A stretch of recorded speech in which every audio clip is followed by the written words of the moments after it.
minutos a gente volta a falar a respeito dos ataques mútuos que aconteceram a partir desta madrugada pelo horário de Brasília. Primeiro ataques dos Estados Unidos e de Israel à capital do Irã, Teherã, e depois uma retaliação praticamente imediata, né? Como se o Irã já esperasse por esses ataques. Retaliação do Irã a bases americanas espalhadas por vários países do Oriente Médio. Então a situação é tensa nessas últimas horas em toda aquela região do planeta. Vamos entender um pouco mais o que acontece? A gente conversa agora aqui na Band News FM com o professor e doutor em Relações Internacionais, Sidney Leite. Eu sempre gosto muito de conversar com o professor Sidney Leite porque ele nos coloca de maneira absolutamente clara e os ouvintes conseguem entender perfeitamente tudo o que acontece, por mais complexa que seja a situação, professor. E peço que o senhor explique para a gente as causas e a... Bom dia, Fábio e Carla. O prazer é recíproco de conversar com vocês. Vamos usar uma metáfora do jogo de as eventuais consequências desse conflito que começa hoje.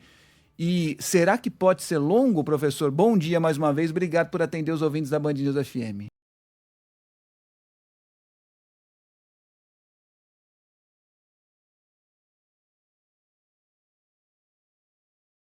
damas, né? Israel e Estados Unidos fizeram mesmo o primeiro movimento e, em continência, o Irã fez um movimento também de retaliação, inclusive uma reação do ponto de vista geográfico, né, muito ampla, em várias bases militares que os Estados Unidos têm no Oriente Médio, e são muitas bases militares, e mesmo contra Israel. Então, eu diria que o próximo movimento é decisivo, Fábio. Detectando a proporção, né, desse contra-ataque que provavelmente os Estados Unidos e Israel farão, nós vamos poder ter uma dimensão sobre, inclusive, o tempo de duração desse conflito.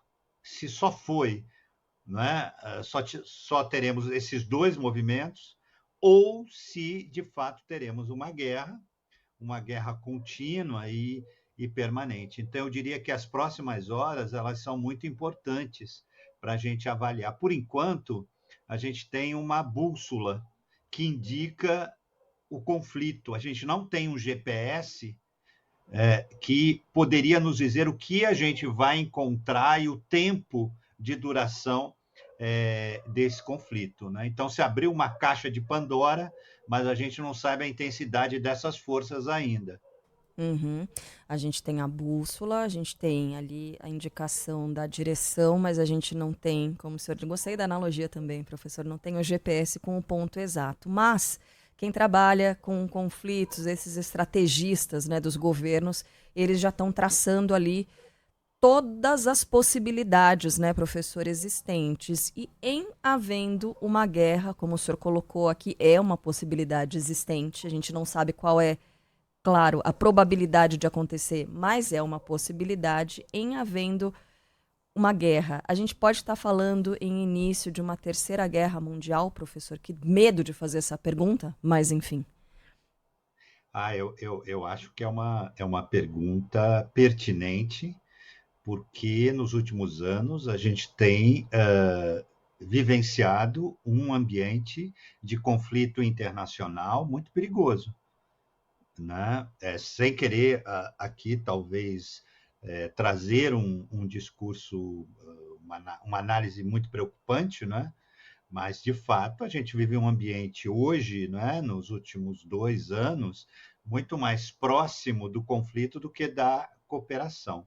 Veja, o Irã hoje está muito isolado. Ele não tem nem os seus aliados formais prontos a, digamos, ajudar ou entrar, não é, num conflito ao lado do Irã, e aí eu cito principalmente a Rússia.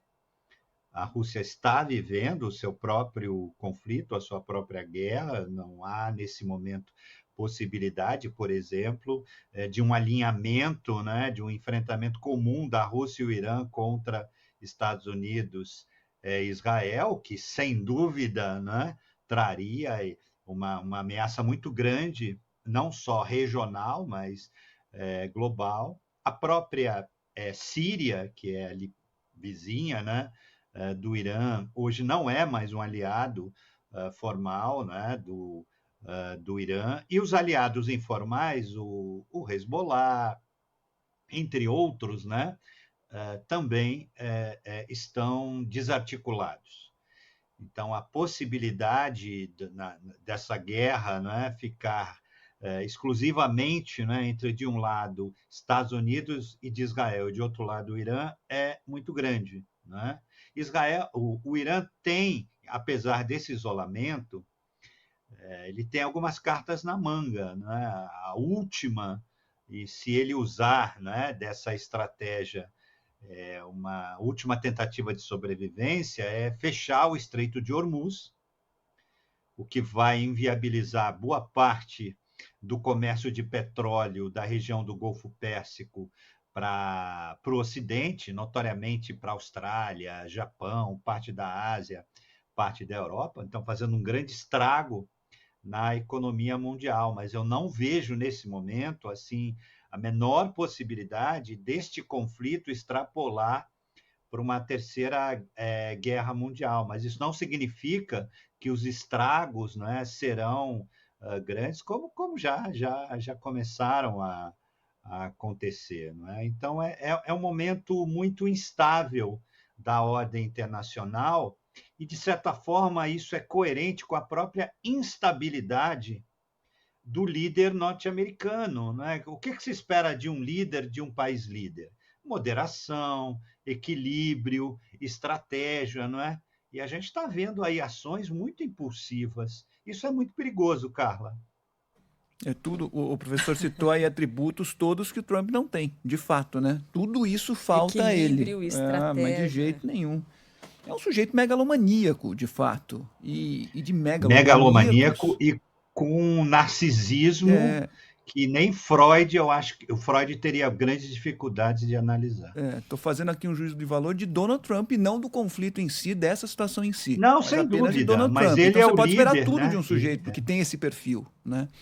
Exatamente. Professor, o senhor respondia à pergunta da Carla sobre uma eventual possibilidade de terceira guerra mundial. Claro, nesse instante, mesmo considerando o isolamento do Irã, bem explicado pelo senhor, até pela falta de possibilidade de apoio da Rússia e de parceiros ali na região, mas o Irã é um adversário potencial, que tem potencial para os Estados Unidos, talvez o maior adversário nos últimos 40, 50 anos, porque lá no fim da década de 70, começo da década de 80, houve ali um conflito entre Estados Unidos e Irã, diretamente entre dois países, até porque eram reféns americanos em Teherã, enfim, houve ali um conflito estabelecido. Depois, os Estados Unidos, com neutralidade oficial, mas com um apoio informal ao Iraque na guerra Irã-Iraque, e a partir daí sempre apoiando países envolvidos em guerras e não ele envolvido diretamente. Então houve ali o apoio ao Iraque no Irã.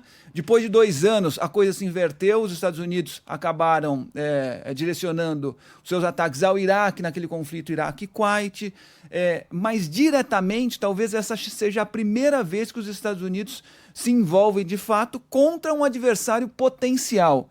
Essa leitura é correta? O Irã talvez seja realmente esse principal adversário dos Estados Unidos desde o fim da década de 70 para cá, neste momento?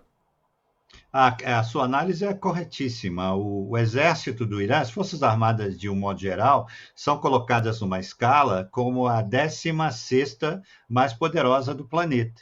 Em parte, a formação moderna das Forças Armadas iranianas foram feitas lá nos anos 50 com o apoio dos Estados Unidos, que até a Revolução Islâmica era o grande, né, aliado do regime do Shah Reza Pahlavi. E o Irã continua.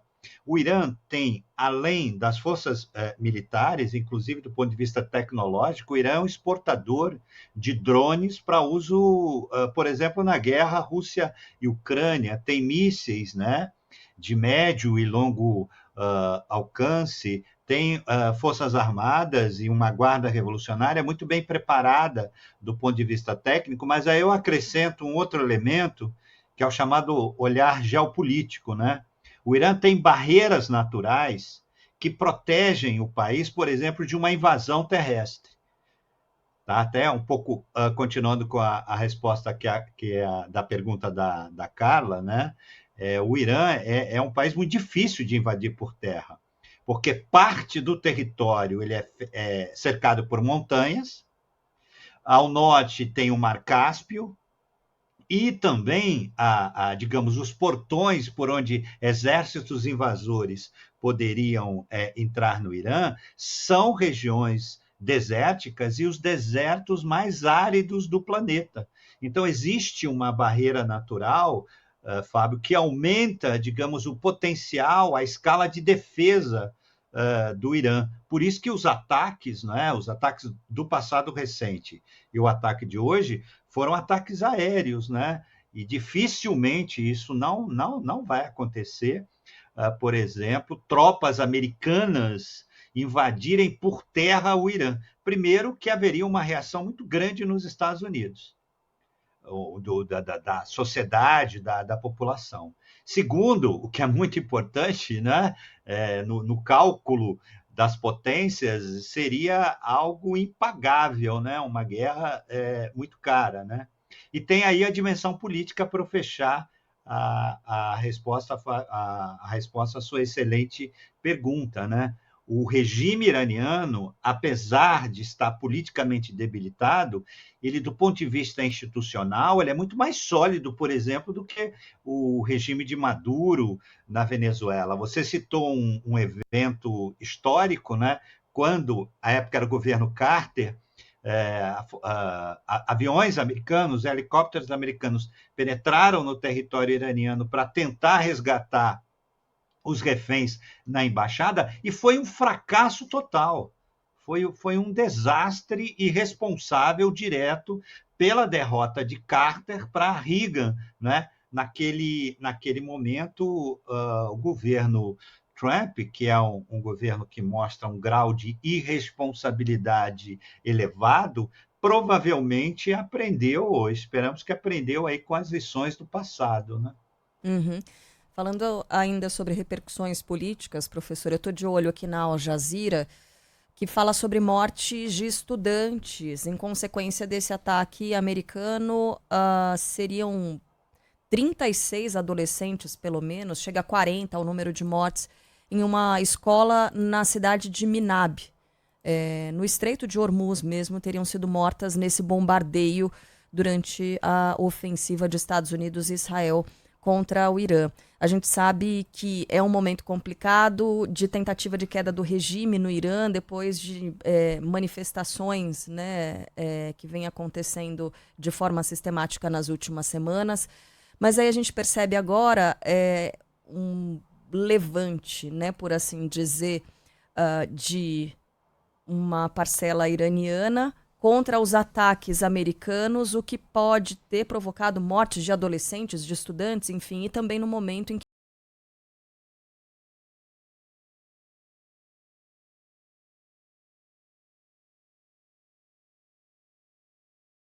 a sua avaliação, professor. Bom, não existe no Irã, digamos, forças de oposição ao atual regime. Que Donald Trump não tem lá uma popularidade muito elevada nos Estados Unidos politicamente para esses dois agentes. Como é que esses bombardeios devem repercutir? Que tenham armas. Eu acho que esse é um fato a ser considerado, o que torna muito improvável que o regime seja derrubado por uma ação interna, né, de confronto. O que nós temos e aí eu acho que é interessante a gente dizer, o Irã no Oriente Médio, depois, ou quase ali com Israel, né, o estado que tem o maior número de universitários, de universidades, inclusive com uma participação, isso é até interessante destacar, das mulheres. As mulheres têm um papel muito relevante na história do Irã e também na vida acadêmica, na vida universitária. Isso não se alterou. Então, você tem um movimento social muito forte, que vai para as ruas. Isso não é a primeira vez que está acontecendo, né? Agora, não há, Carla, apesar do ataque, da debilidade, do cerco econômico de décadas, né, ao Irã, não há uma oposição articulada, interna ou externa, né, que seja, do ponto de vista simétrico, nesse momento, capaz de derrubar o regime, que é muito forte do ponto de vista repressivo, né, que é muito forte do ponto de vista institucional, toda a economia está na mão dos aliados ao regime. Então, é um cenário com muitos nós, não é? Parece uma situação que está muito mais predestinada a durar muito tempo do que ser resolvida por força de uma ação, de um ataque aéreo levado a cabo, tudo bem, pela maior potência, né, regional e pela maior potência militar do planeta, mas o que eu quero dizer é que o regime tem uma grande capacidade de resiliência. O professor, falando a respeito de estratégias de guerra e de conflito, né? Ao que me parece, a retaliação do Irã foi absolutamente rápida, né? Porque houve o ataque dos Estados Unidos e de Israel a Teherã, e normalmente quando esse tipo de coisa acontece, há um pronunciamento oficial, ó, nos sentimos no direito de nos defender, haverá uma retaliação no momento propício e tal. Mas isso não aconteceu, a retaliação foi imediata e foi pesada. De acordo com as agências internacionais, só contra Israel o Irã lançou mais de 35 mísseis e outros tantos em outros países vizinhos ali do Oriente Médio, em bases dos Estados Unidos. Isso pode fazer parte de uma estratégia do Irã, sabendo inclusive que está isolado nesse momento, dar uma cartada forte agora do tipo, ó, retalhamos e retalhamos forte imediatamente, então é bom parar por aqui? Sem dúvida, penso que a tua reflexão ela tem fundamento do ponto de vista de uma análise estratégica na perspectiva iraniana, que é aquele movimento, né? O segundo movimento, fomos atacados. Como vai ser o nosso próximo movimento? Não foi de vitimização, não foi de apelar para uma ação imediata do Conselho, de uma reunião do Conselho de Segurança da ONU, foi exatamente um contra-ataque, como se houvesse, e na prática há, um estado permanente de guerra, não é? Principalmente no Irã, mas isso a gente pode estender para outras regiões do Oriente Médio. Então, isso sinaliza, novamente pegando a bússola e não o GPS, né? A bússola, ela nos dá uma direção, mas ela não é tão precisa quanto o GPS, né? Isso sinaliza, né, que não haverá uma capitulação. Né? Não haverá, por exemplo, uma entrega, né, do poder, uma renúncia do poder do atual regime iraniano. Essa ação demonstra claramente que o regime vai lutar, que vai usar todas as suas forças numa escalada proporcional. Aí é a outra peça do jogo de damas, né? Que virá agora dos Estados Unidos e de Israel. O fato dos Estados Unidos ter atacado em aliança com Israel sinaliza que o objetivo é mais permanente, não é? Porque, inclusive, as forças de inteligência de Israel têm uma massa de informações e de conhecimento sobre o Irã muito maior do que os Estados Unidos. Então, isso sugere um conflito mais longo do que, por exemplo, o que aconteceu no ano passado, que nós tivemos uma ação pontual de ataque, né, ali onde existe, né, estudos para prospecção de armas nucleares por parte do Irã. Houve o ataque, uma retirada, uma contraofensiva muito rápida numa base militar e o conflito terminou. A sinalização de hoje é muito mais perigosa, né? De algo mais permanente, é uma ação conjunta que sugere, e Fábio e Carla, vocês mencionaram muito bem, o Trump passa por uma impopularidade e há eleições nos Estados Unidos. Né? Inclusive, nós tivemos essa semana, né, o discurso sobre o estado da nação, e o Trump se mostrou muito preocupado e com foco muito grande, porque ele tem receios de perder, e perder feio, para os democratas em novembro, né? Então ele tem que dar tiros certeiros em relação ao Irã, e talvez o próximo alvo seja Cuba, que inclusive ontem ele fez o anúncio de fazer uma invasão amigável. Ai, meu Deus. Ô, professor, é muita coisa, né? Quando a gente fala de Donald Trump, fala dessas medidas adotadas pelo Trump, é um tanto quanto caótico e confuso a gente colocar as coisas, inclusive tentar ordenar aí, que seja por ordem cronológica. Eu vou citar aí um post engraçadinho de internet que andou rodando ultimamente, que é a tal da teoria da cortina de fumaça, que seria um americano conversando com outro, falando assim, não, mas essa história aí, ó, de Cuba é, na verdade, uma cortina de fumaça para esconder o caso Epstein. Não, mas o caso Epstein é uma cortina de fumaça para esconder a política migratória do ICE. Não, mas essa política migratória do ICE é para esconder o que ele está tentando fazer na faixa de Gaza. Não, mas aí você está esquecendo a Venezuela. Parece uma cortina de fumaça em cima da outra, de ações descontroladas. É uma situação de política externa caótica, e eu gostei do termo usado aqui pelo outro professor que a gente ouviu um pouco mais cedo, de diplomacia do bullying. E no fim das contas, a gente está vivendo nesse mundo e a gente fica confuso. E a minha pergunta, professor, é a seguinte: diante de tudo isso que foi colocado, de tudo isso que vem acontecendo, o que querem os Estados Unidos? É possível compreender o que exatamente está em jogo?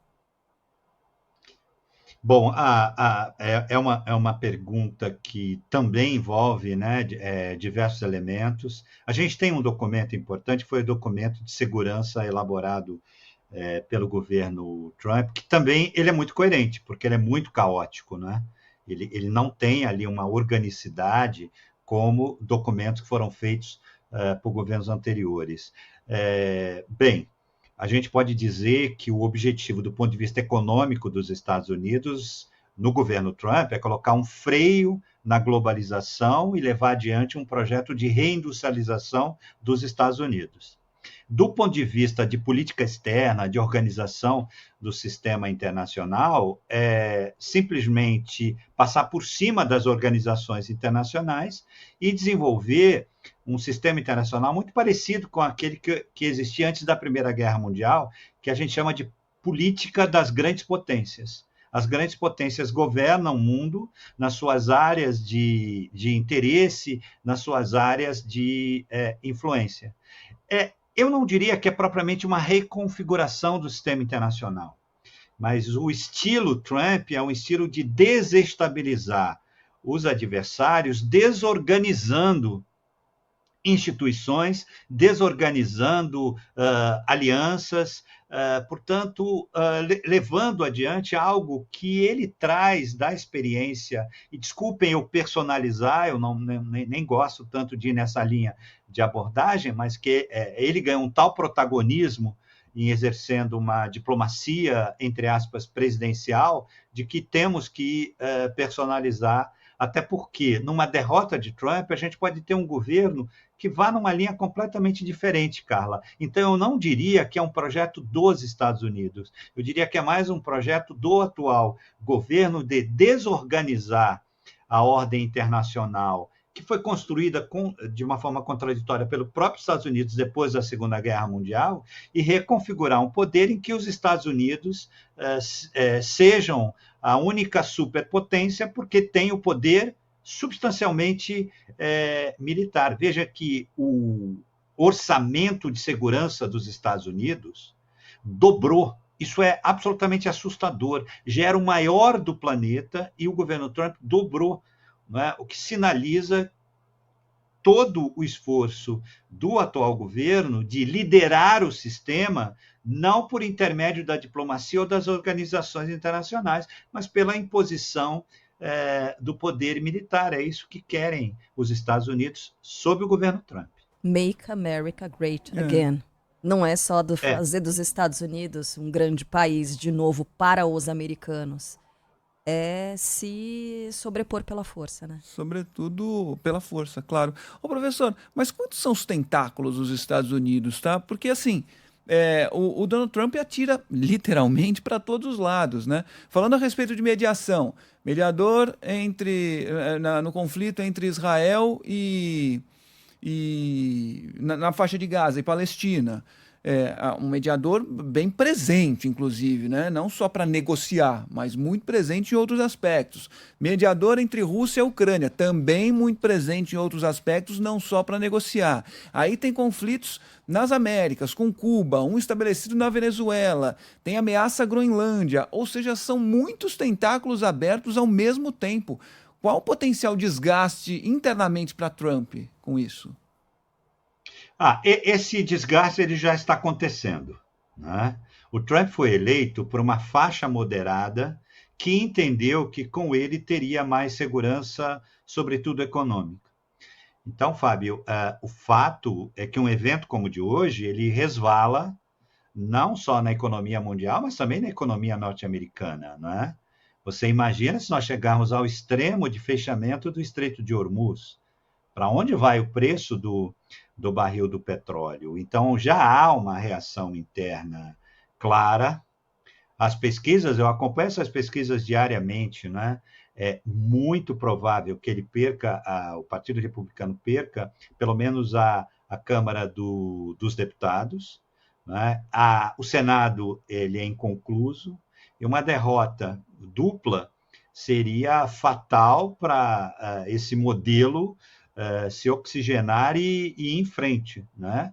Então, já há, sem dúvida, uma reação de parte, né, da sociedade norte-americana, né? Porque, entre outros aspectos, essas ações, além do desgaste à imagem dos Estados Unidos, né? Hoje, o grande poder, eu estudei isso no meu doutorado, o grande poder dos Estados Unidos, mesmo antes da guerra, é o soft power, né?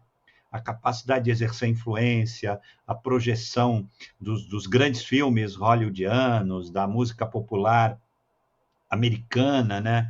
do jeito americano de ser, a propagação da ideia de liberdade, de democracia, né? Esse soft power, ele encolheu, né? Hoje, os Estados Unidos é visto, inclusive entre seus aliados na Europa, com muita desconfiança e um certo temor. E esse desgaste foi muito rápido, né? Então, não dá para mensurar ainda o estrago a médio e longo prazo, né? Mas o desgaste interno e externo, ele é muito grande, não é? Porque se joga no lixo, inclusive, a grande capacidade que os Estados Unidos têm, historicamente, de atuar e mediar acordos de paz que sejam reais, não acordos de paz que são feitos para serem divulgados na rede social em busca de um prêmio Nobel, não é? Então, tudo no atual governo dos Estados Unidos, parece muito provisório, muito instável e muito midiático, não é? Isso, sem dúvida, é algo terrível para a estabilidade da ordem e do sistema internacional. Professor, agora falando também sobre, além dessa pulverização aí do tal do soft power, o Fábio França está falando desses tentáculos todos abertos ao mesmo tempo, a gente sabe que as Forças Armadas dos Estados Unidos são as mais poderosas do planeta, as mais avançadas do mundo, né, sustentadas por esse orçamento trilionário que o senhor nos trouxe, na comparação com as Forças Armadas do Irã, né, 16º, né, como o senhor estava colocando para a gente, mas são muitas frentes para os Estados Unidos, apesar de as Forças Armadas serem as mais potentes do planeta. Isso não enfraquece, de certa forma, inclusive, a segurança interna? Existe a possibilidade de que haja ataques terroristas nos Estados Unidos a partir de agora, uma vez que a gente tem a atenção tão pulverizada pelo planeta nessa tentativa de os Estados Unidos se colocarem como a grande força global? As janelas de oportunidades para ações terroristas, elas já estão abertas já há alguns anos, eu diria há algumas décadas, né? A gente chama da quarta geração de ações terroristas que se iniciaram exatamente nos Estados Unidos, né, com ataque às Torres Gêmeas e a outros alvos, né? Veja, na medida que há uma pressão forte, né, desproporcional, assimétrica contra estados, né, como o Irã, que nós sabemos que tem ali também todo um braço de ações de financiamento de grupos terroristas, né? Nós podemos, Carla, sem dúvida, iniciar uma nova onda, né? Uma nova onda que vai subir. Esses ataques, aí eles podem ter como alvo os Estados Unidos e necessariamente não ser no território americano, né? Porque nós temos as embaixadas, nós temos as bases, nós temos centros culturais, né, americanos espalhados pelo planeta e mesmo os chamados alvos ocidentais.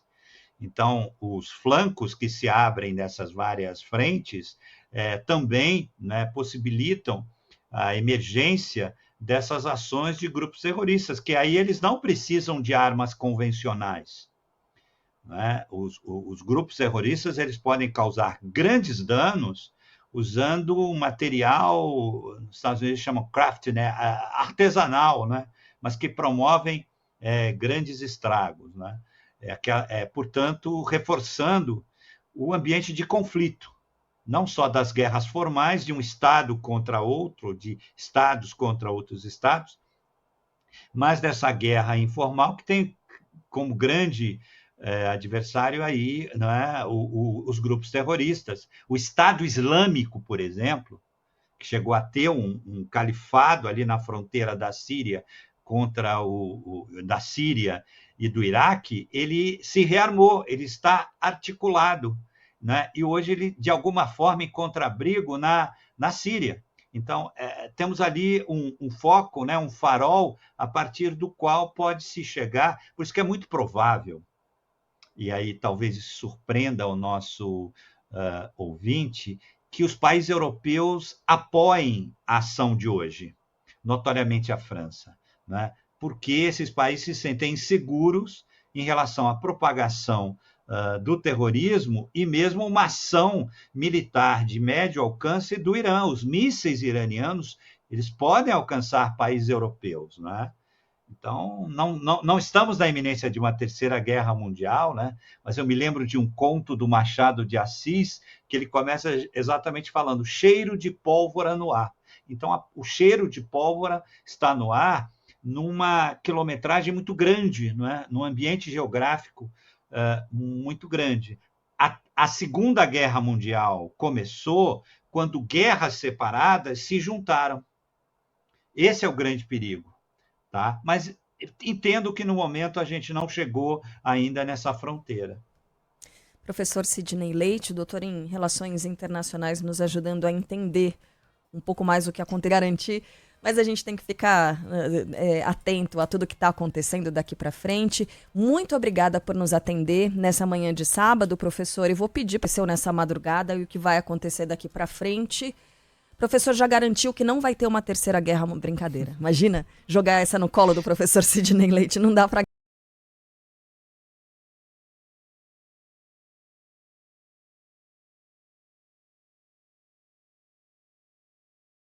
que o senhor fique também com o telefone a postos aí, porque tem muita coisa a ser explicada ainda ao longo desse fim de semana. Um abraço para o senhor, até mais. Um abraço, Carla.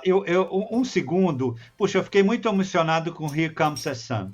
Pena que nós temos tão poucos George Harrison e tantos Donald Trump, né? É isso. Como é que é? Beware of the darkness. Essa também seria uma boa para colocar para a gente tocar hoje, né, professor? Filme agora, a hora da maldade. Né?